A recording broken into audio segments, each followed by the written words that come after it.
chung kim te a zai ten vora lim lain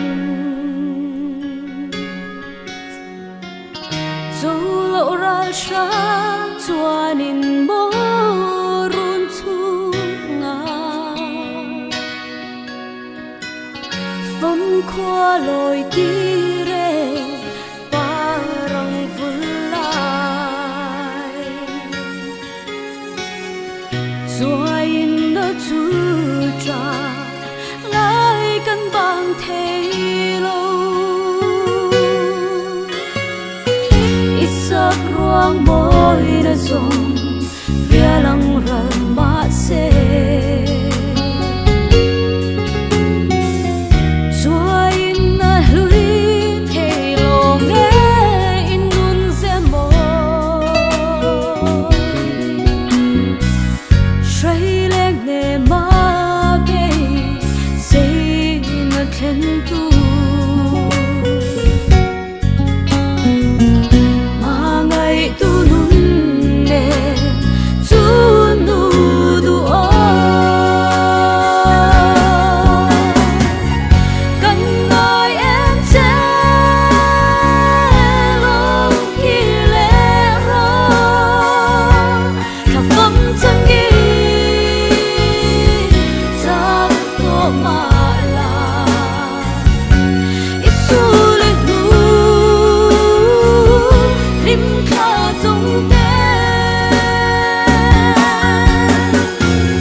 khen changi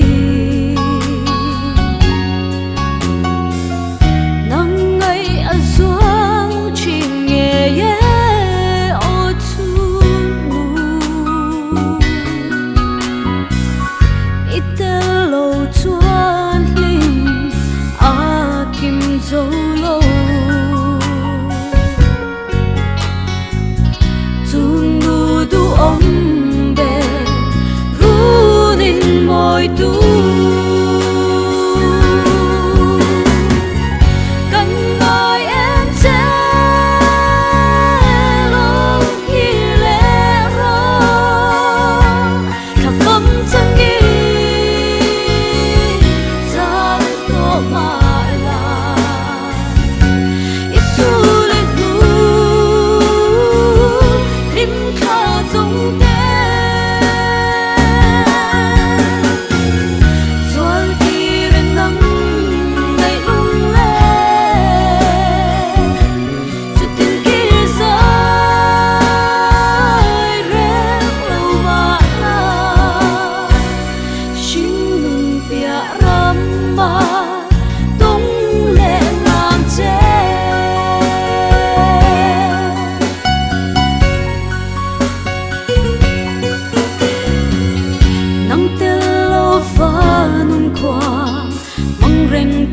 chúa đi